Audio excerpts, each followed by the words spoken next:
One of the staff members. Welcome to our media availability today. It's Friday, day 12. It's the end of week 2. We ended on a very exciting note with the passage of the Bears Ears resolution, asking Congress and the President to step in and to repeal that designation by President Obama. We also had a wonderful experience today with, not that the Bears Ears debate wasn't wonderful, but we had a marriage proposal on the floor of the Senate today, which was very tender, and the candy bomber, Mr. Halverson, was also honored today, which was a real privilege and a great honor for the Senate to be involved in that. We'll open up now to media questions. President, with the resolution, obviously it's the state has done its part. What is your sense on what it might result in at the federal level? Well, you know, I don't know where necessarily it goes from here. We've had indications from our federal delegation. There have been some indications from the executive branch, our new president, President Trump, and his administration. Department of Interior, that there's a possibility of maybe a complete or a partial repeal of that designation, or at least some better process in dealing with our SITLA lands, our RS 477 roads, a more balanced approach to the use of the land, plus designation of sacred lands for our Native American friends. Those are all very important to us, but when you designate a monument like this, you lose that kind of discussion and that kind of balance that can result. So we're now placing this in the hands of those in Washington, and we'll see where it goes from here. Do you want to comment on the rumors that Interior Secretary designee nominee Ryan Zinke is coming to Utah next week? I've heard that rumor, but I've not been able to verify it, or I don't know anything substantive on that. Senator Bramble or Senator Davis? I've heard the rumor, but what would politics be without him? I really don't know whether has he been confirmed yet? No. I don't think we'll see him come until after he's confirmed, because that would be an official I think position. that's a very good comment. I believe Senator Davis is right. So what happens, why was there such a rush to advance the resolution when it's a non-binding resolution? What is the effect of a non-binding resolution, do you think, on the Congress of the United States or the President?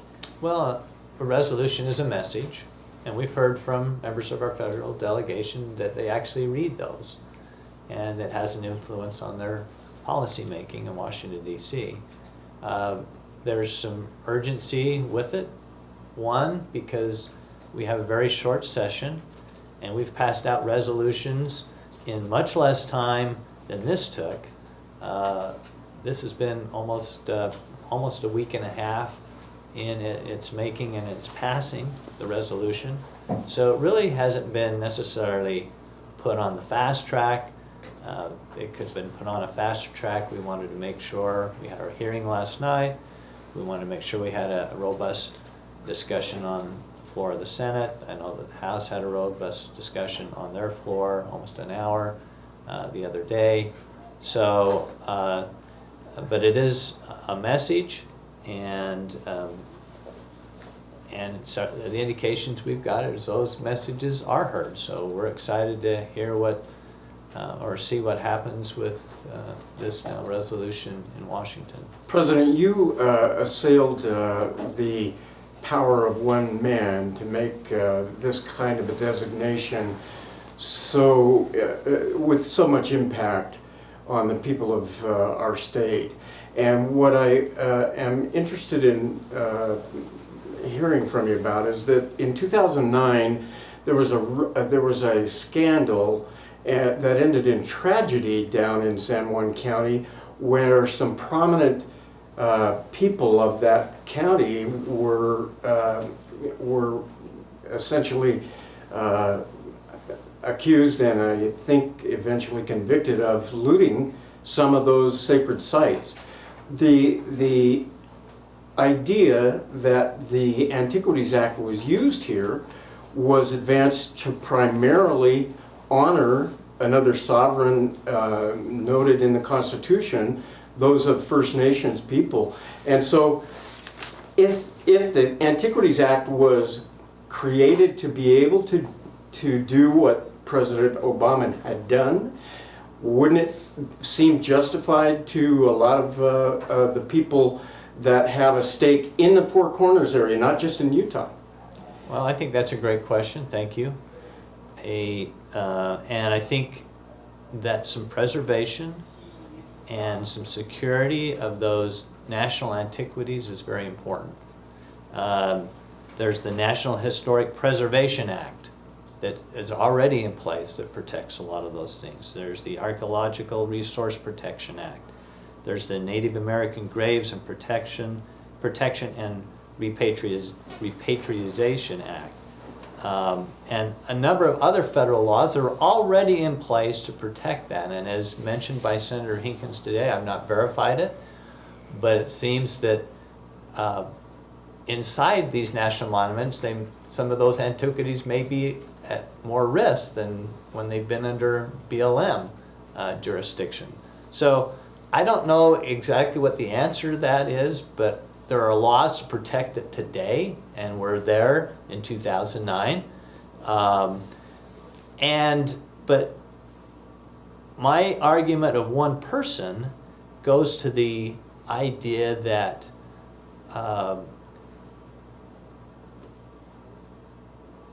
not all voices are heard, not all voices are represented when one person has that ability.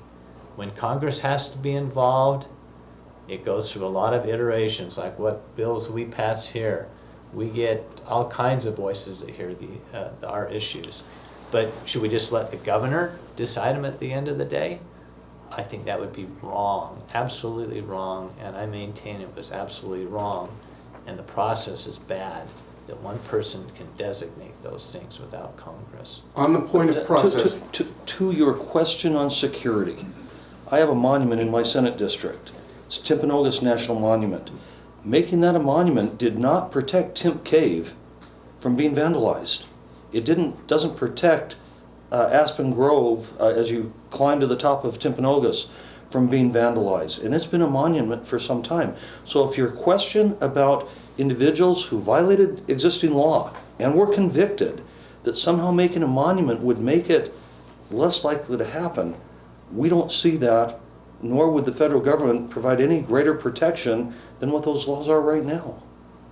Regarding the idea of process and whether or not that's valid, the idea that the Antiquities Act was passed by Congress, created by Congress, to solve this problem that we're just discussing at the moment, it seems to indicate that process has been important, and that would mean then that the focus of your concern should be to maybe amend the Antiquities Act or have Congress enter and intervene in that respect. What do you say there? Yeah, I agree with I mentioned this on the first day in my speech, that the Antiquities Act is a law and it's been functioning, and it seems to have been ruled constitutional by our courts, maybe even the Supreme Court. I haven't done all the research on that. But I said, even though it might be legal, is it wise that one person have that responsibility? My wife, for 13 years, worked on the playground of an elementary school here in Salt Lake County. And every day she dealt with the politics on the playground, which is somewhat similar to the politics we deal with here in the legislature, by the way. But she was always careful when there was disagreements on the playground not to take a side, to let them work it out. Because they would all come to Mrs. Niederhauser and ask, step in here and take my position.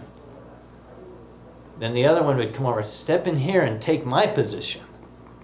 She was careful not to do that and take anyone's position. And I think that's what's been done here. And when one person has that power, is a group can say, the process isn't going fast enough. It isn't everything that I want. So will you listen to me and take my position and intervene in that process? Congressman Bishop has been doing is bringing all the parties together. The Native Americans, all these, there's a proposal on the table. And yes, it isn't moving very fast. And yes, not everybody's going to get everything they want. But I oppose one person stepping in and listening to one voice and not all voices. And that's why Congress should be involved in all these decisions.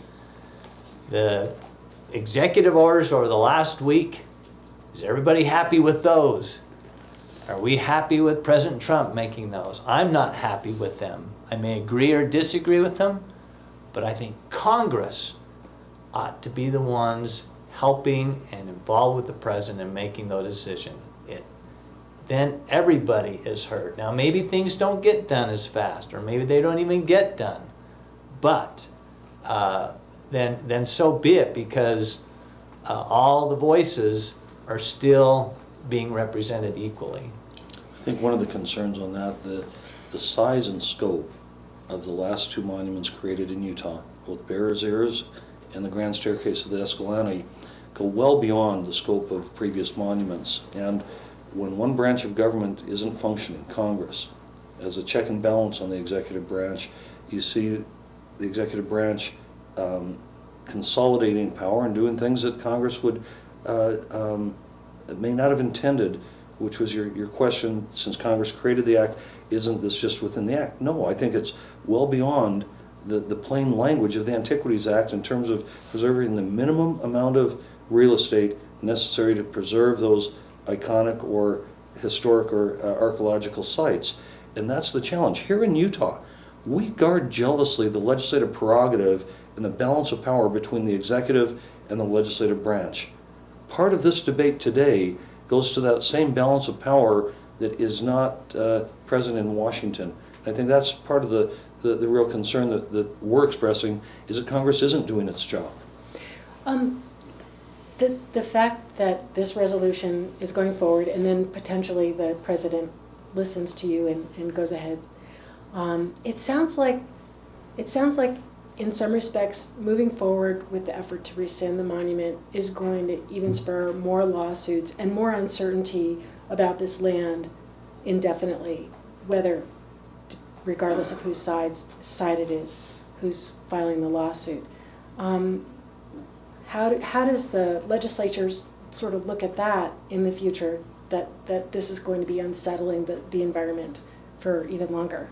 Well, it goes back to what I previously mentioned, that policy where all voices have been heard and all things have been represented and gone through, and there isn't one person to pick out and favor certain voices, where there's a body of representatives of the people. At that point, then I think there's more acceptance of things, because all these voices have been represented, and then the results will come out. Now, there could be litigation there, but I think because of the process of one person, that spurs more litigation than if there was a congressional and presidential solution to these decisions. Moroni Benally just told me, he's an advocate for Utah's tribal concerns. He told me just before I came to see you that throughout the process of the development of the PLI in Washington, that the tribes were there ready to offer input to Congressman Bishop as the PLI was being developed, but they didn't feel like they were adequately represented, which is why many of those interests then went to Interior and ultimately to the President to seek the designation.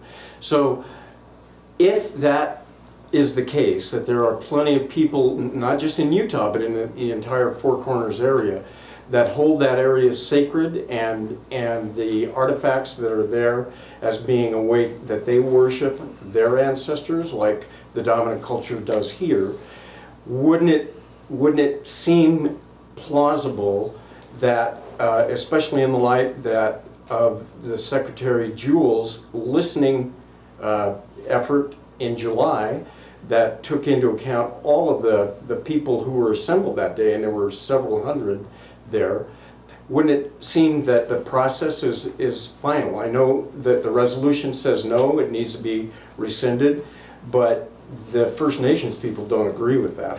What do you say to them? Well, it goes back to the playground model. For me, yes, the designation here today, when President Obama made the designation, look at all the voices that are unhappy. And all the resolutions have been passed by representatives of the people in cities and counties and now our state. There's people have not felt that, and obviously the Native Americans didn't feel, but does that justify one person now taking sides? Instead of now bringing those voices together and trying to come up with something different. Because that was such a broad brush. There are lands there that are not what I would call antiquities. All the land is important, but the Antiquities Act are the very treasures, the very diamonds of our state and our nation. And we've designated a lot of those, like Timpanogos, and as Senator Vickers mentioned, the Cedar Breaks. But they're not broad brushes. They focused on the diamond and not such a broad brush. That, I think, is also a part of the angst that I have and that a lot of our legislators and people who oppose this.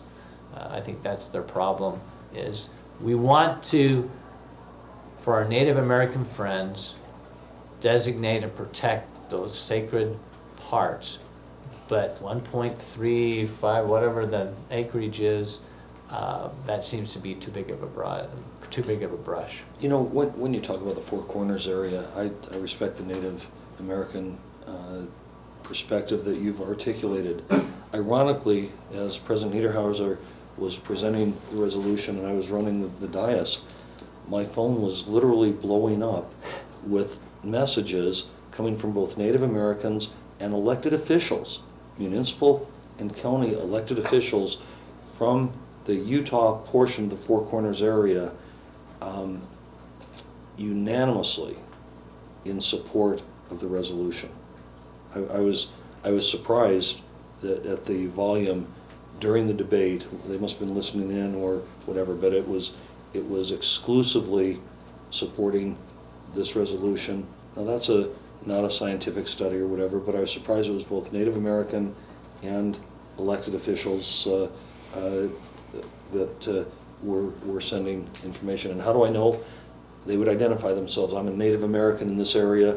I'm the mayor of this town. I'm the county commissioner of this county. And it wasn't just one or two. It was a significant number while the debate was occurring. And that was, generally we don't see that. I probably had a dozen of those same ones throughout the morning. People down in San Juan making, and it was copied because it just came to Senator, and so it wasn't a personal, a personal approach. But I received a mass, and it was like they were instructed, let's get on that phone and let's let the legislature know that we're supportive of this, which is part of the process. But over time, I've also heard an awful lot of received emails and phone calls from constituents of mine who have said, we need to protect bears here. In fact, they were very supportive of it from day one, as well as my meetings with tribal leaders over the last year. Do you guys want to comment on? Thank you, Senator Davis. Senator Davis is here, and we want to. We like to hear all voices and press availability, so we appreciate him being here and chime in here as we're discussing this. Do you want to comment on the Medicaid application going to CDC?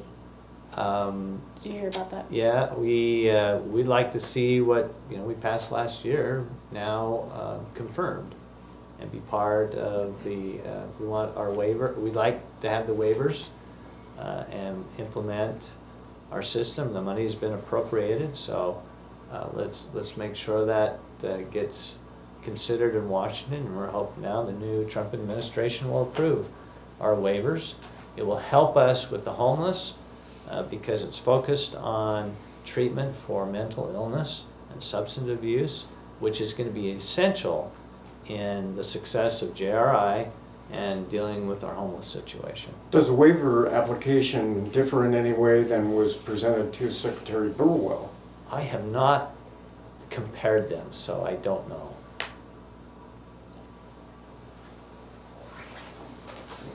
I'm not familiar with the application and whether it's the same application or whether it's changed Yeah, at all. I really don't know. I know what we did last year is limited in scope on the number of people that can be covered based upon the money that is there. And it's a 70-30 match. We're asking 70% from the federal government to match that waiver. And the real question is, are they willing to put up that 70% to give us that waiver? I didn't know that as, maybe I missed something. Have we confirmed a Secretary of Health and Human Services in Washington yet? Yes. Tom Price was confirmed? Yeah, I believe he was confirmed, I believe, the other day. Not sure. I think they did both his and, there's one other one. that No, was well, sent. when you ask the I question, believe. my first question is, do we have someone at the helm? Because I'm trying to keep up with who's being filibustered, who's being voted on, who's going to committee, who's going to the floor. Remember, you still, Who's boycotting the meetings, or you the still have committee the hearings? I mean, employees on that level. Well, it just seems like a double-edged sword for the state of Utah for things like, yes, we want presidential input here and with Bears Ears, but in some of the other areas, it seems like it's a little onerous. So,